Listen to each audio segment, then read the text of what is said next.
Praise the Lord. கர்த்தருடைய நாமத்திற்கு மகிமை உண்டாகட்டும். இந்த நாளிலும் கூட இந்த ஆலோசனை நேரத்திலே மீண்டும் உங்களை சந்திப்பதிலே மிகுந்த மகிழ்ச்சி. இன்றைக்கும் ஒரு அருமையான ஒரு தலைப்பிலே சகோதரி அவர்கள் ஆலோசனை வழங்க இருக்கிறார்கள். தேவனுடைய அன்பும் தேவனுடைய சிட்சையும். ஆமென். தேவன் அன்பு கூறுகிறவர் மாத்திரமல்ல, தவறு நேரத்துல சிட்சை செய்கிறவராகவும் இருக்கிறார். அதற்கான ஆலோசனை இந்த நாள் சகோதரி நமக்கு வழங்க இருக்கிறார்கள். பிரைஸ் லார்ட்ங்க sister. Praise lord sister. Praise லார்ட்ங்க சிஸ்டர். பெரும்பாலும் கர்த்தரை நம்ம அன்புள்ளவர் என்பதை தான் நம்ம அதிகமா தியானித்து கொண்டு இருக்கிறோம். இந்த நாள்ல கர்த்தர் சிட்சை செய்வாரா, எதற்காக சிட்சை செய்வார், அவருடைய சிட்சை எப்படிப்பட்டது என்பதை குறித்து இந்த ஆலோசனை நேரத்துல விளக்கி கூறும்படி அன்போடு கேட்டுக்கொள்கிறேன். மகிமை உண்டாவதாக. பொதுவா நீங்க சொன்னது போல, ஆரம்பத்துல சொன்னது போல, ரெண்டு விதமான கருத்துக்கள் கிறிஸ்தவர்களிடம் மாத்திரம் இல்ல, உலக ஜனங்க கிட்டே ரெண்டு விதமான கருத்து இருக்கு. என்னன்னு சொன்னா, ஒண்ணு எது நடந்தாலும் கடவுளை குத்தம் சொல்றது. வெள்ளம் வந்தாலும், வெயில் ஜாஸ்தி அடிச்சாலும், ஏன் இந்த கடவுள் இப்படி பண்றாரு, தங்க குடும்பத்துல எது நடந்தாலும் கடவுள் ஏன் இப்படி செய்யறாரு, கடவுள் ஏன் இப்படி தண்டிக்கிறாரு அப்படின்றது ஒரு கூட்டம். இன்னொரு சைடு பார்த்தோம்னு சொன்னோம்னா, இல்ல இல்ல இதெல்லாம் பிசாசு சாத்தான் செய்யற வேலை, கடவுள் அன்பா இருக்கிறாரு, அவர்லாம் தண்டிக்கவே மாட்டாரு அப்படின்னு சொல்ற இன்னொரு கூட்டம். கண்டிப்பா இல்லைங்களா? ஆனா வேதம் நமக்கு என்ன சொல்லுது? தண்டிப்பாரா, தண்டிக்க மாட்டாரா? அவர் அன்புள்ளவர் தான், அதுல எந்த மாற்று கருத்துமே கிடையாது. தேவன் அன்பாகவே இருக்கிறார் சொல்லி வேதம் நமக்கு சொல்லுது, இல்லைங்களா? சரி, ஒரு வசனத்தை நம்ம வாசித்து அதுக்கப்புறமா இந்த ஆலோசனை தொடர்வோம். எபிரேயர் 12ஆம் அதிகாரம் 6வது வசனம் இப்படி சொல்லுகிறது. கர்த்தர் எவனிடத்தில் அன்பு கூறுகிறாரோ அவனை அவர் சிட்சித்து தாம் சேர்த்து கொள்ளுகிற எந்த மகனையும் தண்டிக்கிறார் என்று பிள்ளைகளுக்கு சொல்லுகிறது போல உங்களுக்கு சொல்லி இருக்கிற புத்திமதியை மறந்தீர்கள்.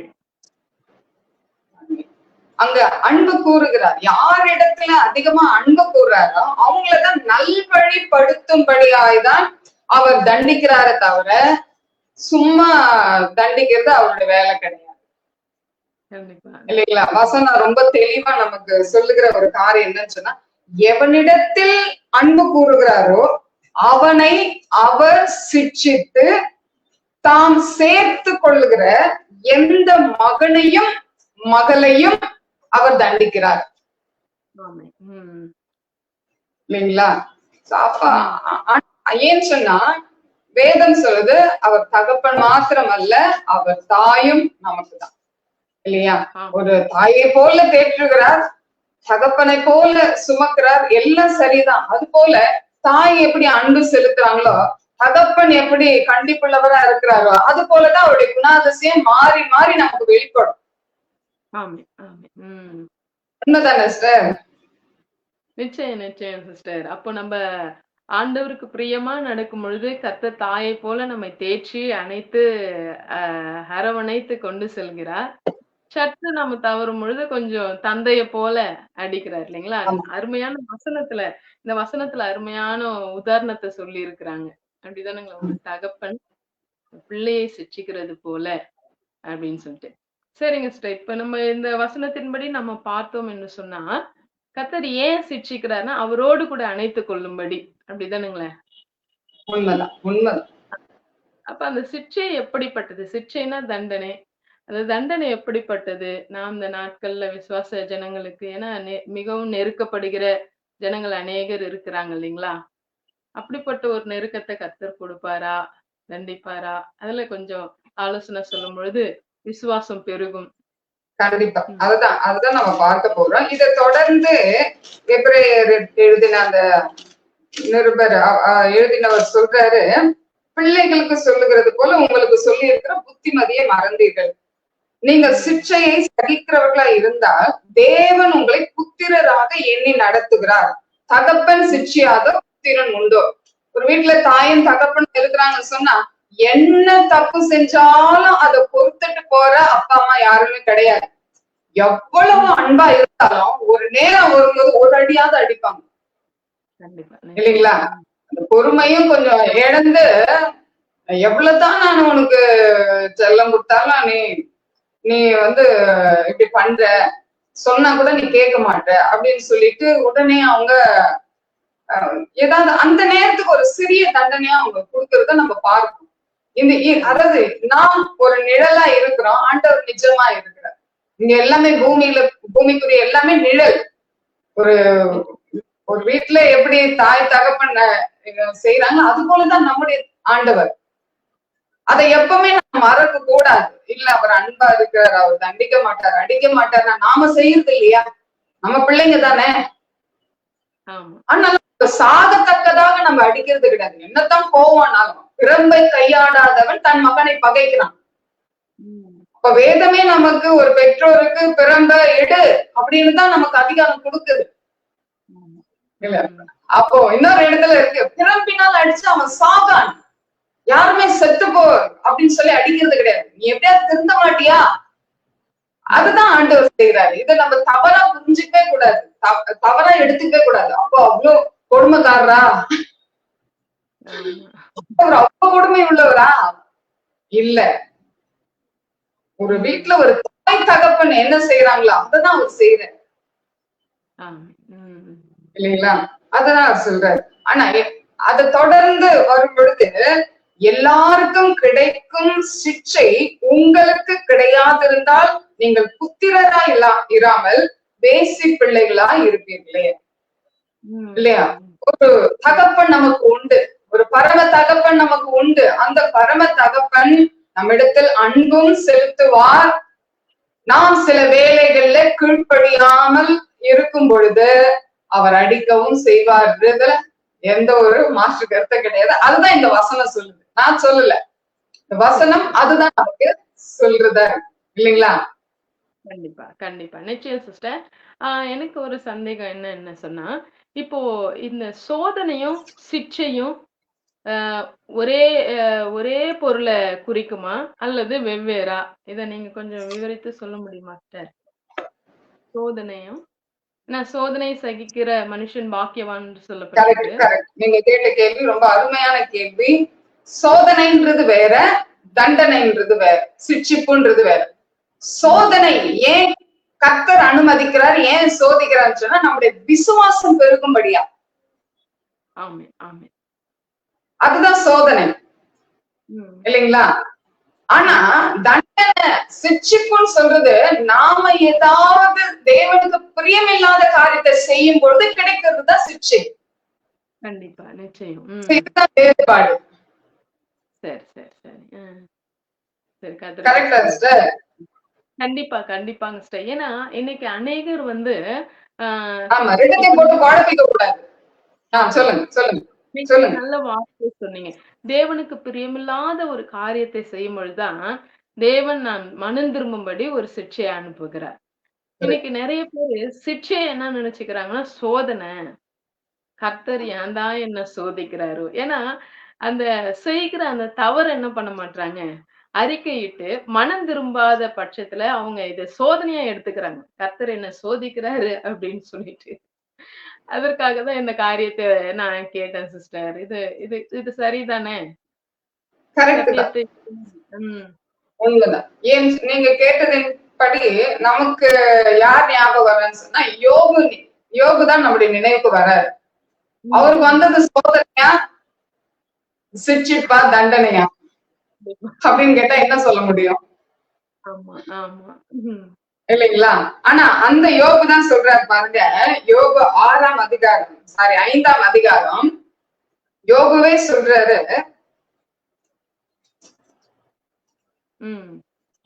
யோபு 5ஆம் அதிகாரம் இல்ல, அவருடைய ஃப்ரெண்டு சொல்றாரு நினைக்கிறேன். இதோ தேவன் தண்டிக்கிற மனுஷன் பாக்கியவான், ஆகையால் சர்வ வல்லவருடைய சிட்சையை அற்பமாக எண்ணாதிரும். தேவன் தண்டிக்கிற மனுஷன் பாக்கியவான். அவன் நம்மை அவருடைய வழியில நடக்கணும். நீ பாதை தவறி போற, சரியான பாதைக்குள்ள வா அப்படின்றதுக்கு அவர் கையில கோலும் தடியும் எப்பொழுதும் உண்டு. ஜாலியா தான் இருக்கும் நமக்கு. 23ஆம் சங்கீதம் ஃபுல்லா ஆசீர்வாதம் தான் நம்ம நினைச்சிட்டு இருக்கோம். ஆனா கோலும் தடியும் எதுக்கு? என்னை தேற்றும். அப்ப கோல் எதுக்கு, தடி எதுக்கு? இல்லைங்களா? அதுக்கப்புறம் இருக்க வசனம் பாருங்க. யோபு 5ஆம் அதிகாரம் 17 வாசிச்சோம். அது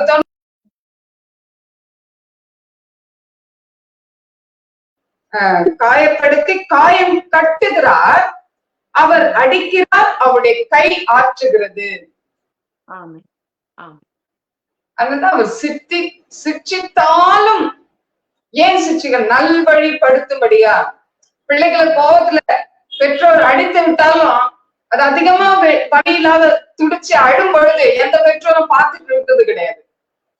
எந்த தாயும் பார்த்துக்கிட்டு கை கட்டிட்டா சரி அழு அப்படின்னு சொல்றது கிடையாது. எந்த தகப்பனும் அப்படி விடுறது கிடையாது. திரும்ப அதை அணைத்து முத்தம் செஞ்சு சரி சரி திரும்ப அந்த மாதிரி பண்ணாதுன்னா, அப்பாவுக்கு பிடிக்காதுன்னு தெரியும்ல, அம்மாக்கு பிடிக்காது தெரியும்ல, ஏன் நீ இதை செஞ்ச, நான் அன்னைக்கே உனக்கு ஒரு எச்சரிக்கை கொடுத்தல்ல, இதை தொடாத, இதை எடுக்காத, இதை செய்யாத, நான் உனக்கு சொன்னேன்ல, திரும்ப திரும்ப பண்ணும்போது திரும்ப செய்யும்போது வாங்கின அடி ஞாபகம் வரும். கண்டிப்பா, நிச்சயம். நம்ம நல்வழிப்படுத்தும் அது இல்லைங்களா? அந்த சிற்றை நம்மை நல்வழிப்படுத்தும். சொல்லுங்க. அதுதான் இந்த வசனம் சொல்லுது. அவர் காயப்படுத்தி காயம் கட்டுகிறார். நம்ம அடிச்சு அப்படியே விட்டுறது இல்ல, நம்மை தண்டிக்கிறதுக்காக அவரும் வருத்தப்படுகிறார். அந்த காயத்தை அவர் தான் சரி பண்றார். இல்லைங்களா? வசனம் அப்படிதான் சொல்லுது. அவர் அடிக்கிறார், அவருடைய கை ஆற்றுகிறது. நம்மை தண்டிச்சுட்டு அடிச்சுட்டு அவர் அப்படியே கண்ணும் காணாம விட்டுற தேவனே கிடையாது. ஏன்? முதலாவது நாம ஒண்ணு நல்லா யோசிச்சுக்கணும், ஏன் இதை கர்த்தர் அனுமதிக்கிறார். நான் முதல்ல நம்மை நாமே தான் ஆராய்ந்து பார்க்கணுமே தவிர எடுத்த உடனே ஆண்டவர் மேல பழி போற்றவே கூடாது எப்பொழுதுமே. அதுதான் நான் முதல்ல ஆரம்பிக்கும் போது சொன்னது அதுதான். எடுத்த உடனே ஏன் தான் ஆண்டவர் இப்படி செய்யறாரு, அதாவது அந்த சொன்ன வெள்ளம் வந்தாலும் ஆண்டவர் தான், வெயில் அடிச்சாலும் ஆண்டவர் தான், குடும்பத்துல எது நடந்தாலும் ஒரு கோழி குஞ்சு செத்து போனாலும் ஆண்டவர் தான் ஏன் இப்படி பண்ணிட்டாருன்னு எல்லாவற்றுக்கும் ஆண்டவர் மேல பழி போடுகிற ஒரு கூட்டம் உண்டு. இன்னொன்னு தன்னைத்தானே சிலர் தங்களை சரிப்படுத்திக் கொள்ள அது சரியா இருக்கும். அதுதான் நான் சொல்றேன். ஏன் இத ஆண்டவர் எனக்கு என்ன சொல்லி கொடுக்கிறார், இல்ல என்னுடைய வழி எப்படி இருக்கு, வேதனை உண்டாக்கும் வழி என்னிடத்தில் உண்டோ என்று பார்த்து. தாவீது பாருங்க, தாவீது அது சொல்றாரு இல்லைங்களா? தாவீது பத்சேபாள் இடத்துல ஒரு தவறு செய்யறாரு இல்லைங்களா? தேவனுக்கு பிரியமில்லாத ஒரு காரியத்தை செய்யும் பொழுது அங்க அவருக்கு தண்டனை கிடைச்சுதா இல்லையா? தாவீதுக்கும் பத்சேபாளுக்கும் பிறந்த அந்த குழந்தைய அவர் கேவலமா பிறக செஞ்சா அது கொல்லப்பட்டுச்சு, அது மரித்ததா இல்லையா? அதுக்கப்புறம் அவர் மனம் திரும்பும் பொழுது ஆண்டவர் கைவிடல. அதுக்கப்புறம் ஆண்டவர் ஆசீர்வதிக்கிறார். திரும்ப இன்னொரு சால்மா, அதே பத்சேபாள் தான், அதே தாவீது தான், அவர்களுக்கு பிறந்த குழந்தை தான் சாலமோன். சர்வ ஞானியான மாற்றினார. எல்லா ஞானிகளுக்கு ஞானியா அப்படிப்பட்ட ஒரு ஞானத்தை சாலமோன் கொடுத்தாரு. அப்ப இந்த ஒரு காரியம் நமக்கு போதும். தவறு செய்யும் பொழுது தண்டனை நிச்சயம். ஆனா அப்படியே கைவிட்டுருக்கிற தேவனும் கிடையாது.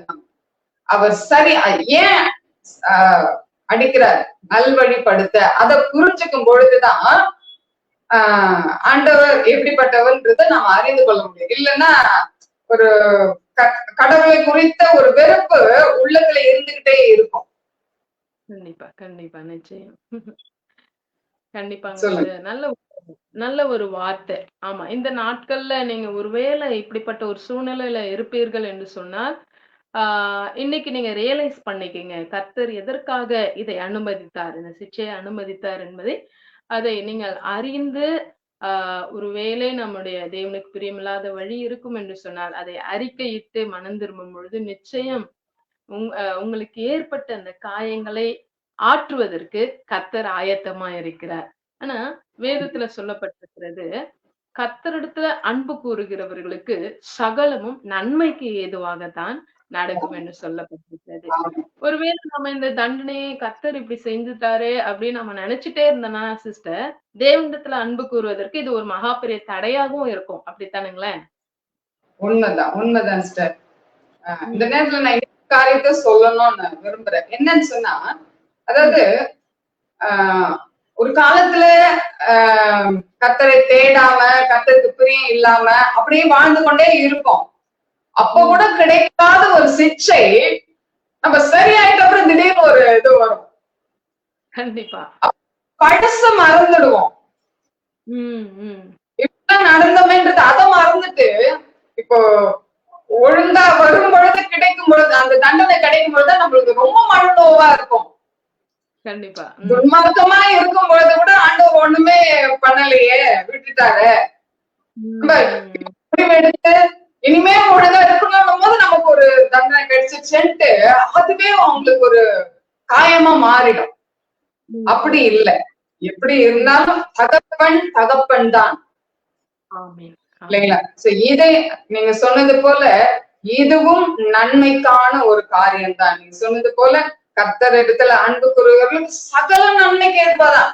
ஏன்னா ஆண்டவர் விரும்புகிற ஒரு காரியம் என்ன தெரியுங்களா? எப்படியாவது பரலோகம் வரணும். அவரோட என்ன செஞ்சாலும் என்ன தண்டனை கொடுத்தாவது பரலோகம் வந்துடணும் என் பிள்ளைன்றதுதான் அவருடைய ஒரு நோக்கம். இதை நாம புரிஞ்சுக்கணும். கண்டிப்பா கண்டிப்பா நிச்சயம். நம்ம ஒரு ஸ்கூல்னு எடுத்துக்கிட்டோம்னா, எப்படி ஆசிரியர்கள் அல்லது வாத்தியார் தன்னிடத்துல படிக்கிறதான பிள்ளை மேல் வகுப்பிற்கு செல்ல வேண்டும் என்று சொல்லி அவனை திருத்தி அவனை எப்படினாச்சும் படிக்க வச்சு அடுத்த வகுப்புக்கு அனுப்பணும் அப்படின்னு நினைப்பாங்க இல்லைங்களா? அது போலதான் நம்முடைய ஆண்டவரும். அவர் தகப்பன் ஸ்தானத்துல இருக்கிறாரு, மேய்ப்பன் ஸ்தானத்துல இருக்கிறாரு, போதகருடைய ஸ்தானத்துல இருக்கிறாரு. எப்படியாச்சும் சகோதரி அழகா ஒரு வார்த்தையை சொன்னாங்க, எப்படியாகிலும் பரலோகத்துல நாம் தேவனோடு கூட அந்த 1000 வருட அரசாட்சியில இருக்க வேண்டும் என்பதற்காக தான் சில நேரத்துல கர்த்தர் நம்மை சிட்சிக்கிறவரா இருக்கிறார். சில நேரத்துலதான், ஆனா அநேக வேளையில தேவன் நம்மிடத்துல அன்பு கூறுகிறவர்களா இருக்கிறார். இந்த நாளிலும் கூட நல்ல ஒரு ஆலோசனையை கேட்டோம். ஆம் பிரியமான தேவனுடைய பிள்ளைகளே, தேவனுடைய அன்பை இந்த நாட்கள் பொல்லாதவைகளா இருக்கிறது. இந்த நாளிலே தேவனுடைய அன்பை நாம் அதிகமாய் சுதந்திரித்துக் கொள்ளுகிறவர்களா இருப்போம். கர்த்தர் பெரிய காரியங்களை செய்வாராக. நன்றிங்க சிஸ்டர். கர்த்தர் நல்ல ஒரு ஆலோசனையை வழங்கினாரு. நிச்சயம் இனி அவருடைய சிக்ஷையை நாம் பெற்றுக்கொள்ள கூடாதபடிக்கு பெறாதபடிக்கு அவருடைய வழியில நடப்போம், அவருடைய ஆலோசனையில நடப்போம். கர்த்தர் பெரிய காரியங்களை செய்வாராக. நன்றிங்க சிஸ்டர். நம்ம ஜெபிப்போமா? கடைசியா நாம் கர்த்தருக்கு பிரியமாய் நடப்போம். ஏன்னா தண்டிக்கணும்னு அவருக்கு விருப்பம் கிடையாது. நம்முடைய வழிகள் பாதை மாறி போகும் பொழுதுதான் அங்க ஆண்டவர் சரி பண்ணும்படியா சில காரியங்களை வச்சிருக்கிறாரு. அதனால எப்பொழுதுமே தேவனுக்கு பிரியமாய் நடக்கும் பொழுது அவர் எப்பொழுதுமே அரவணைப்பார், அன்பு செலுத்துவார், ஆற்றுவார், தேற்றுவார். நிச்சயம். சரி, ஜெபம் பண்ணுவோம். ஹல்லேலூயா. ஸ்தோத்திரிக்கிற ஆண்டவரே, நன்றியோடு துதிக்கிறோம், ஸ்தோத்திரிக்கிறோம் அப்பா. இந்த நாளிலும் கூட நீர் எங்களுக்கு கொடுத்த நல்ல ஆலோசனைக்காய் நாங்கள் நன்றி செலுத்துகிறோம். கர்த்தர் எவனிடத்தில் அன்பு கூறுகிறாரோ அவனை அவர் சிட்சித்து தாம் சேர்த்து கொள்ளுகிற எந்த மகனையும் தண்டிக்கிறார் என்று சொல்லி இந்த வேத பகுதி மூலம் நீர் எங்களுக்கு கொடுத்த நல்ல ஆலோசனைக்காய் நன்றி செலுத்துகிறோம்.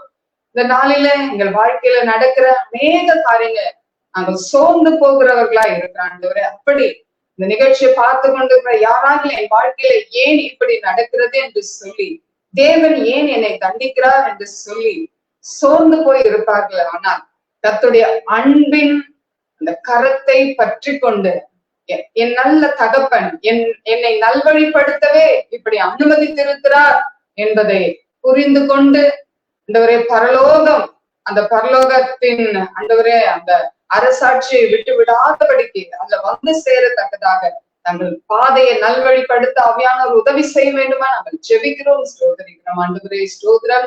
யோப குறித்து பார்க்கும் பொழுது ஆண்டவரே அப்பா, நான் சுத்த பொன்னாக விளங்கும்படியாய் கர்த்தர் என்னை இப்படியாய் சோதனைக்குள்ளாக்குகிறார் என்று சொன்னது போல, என்னை கொன்று போட்டாலும் அவர் மேல் நம்பிக்கையாய் இருப்பேன்னு சொன்ன யோபு போல ஆண்டவரே ஸ்தோத்திரம், எல்லா சூழ்நிலும் தகப்பனை புரிந்து கொண்டு நடக்கிற பிள்ளைகளாய் காணப்பட தேவாவியான ஒரு உதவி செய்யுங்க. இந்த வேளையில அப்படி யாராகிலும் ஆண்டவர் வருத்தத்தோடு இருப்பார்கள், அப்படிப்பட்டவர்களை இந்த நிகழ்ச்சியை பார்த்து கொண்டு இருப்பார்கள். ஆனா கர்த்தருடைய கரம் அவர்களை ஆற்றும்படியா தேற்றும்படியா நாங்கள் செபிக்கிறோம். ஆண்டவரே சத்துரு அவர்களை வஞ்சியாதபடிக்கு ஆண்டவர் தெளிந்த புத்தியை கொடுத்து ஆசிர்வதிங்க. கர்த்தருடைய சிற்றையை அற்பமாக எண்ணாதே, அவர் கடிந்து கொள்ளும் பொழுது சோர்ந்து போகாதே என்று சொன்னது போல ஒருவரும் சோர்ந்து போகாமல் ஆவில முன்னேறி செல்ல உதவி செய்யுங்க. அப்படியே செய்கிறதுக்காக நன்றி. உமக்கே துதிகனமாகினை செலுத்துகிறோம் இப்போரும் ரட்சகமாகி இயேசு கிறிஸ்து மூலமா பிதாவே, ஆமேன். ஆமேன். ஆமென். நன்றிங்க சிஸ்டர். கர்த்தர் உங்களை ஆசீர்வதிப்பாராக. தொடர்ந்து ஆலோசனை நேரத்துல தேவன் கூறுகிற ஆலோசனை அதிகமாய் நாம் கேட்போம், அவருக்காக வாழ்வோம். ஆமென். God bless you. Thank you sister. God bless you. Thank you.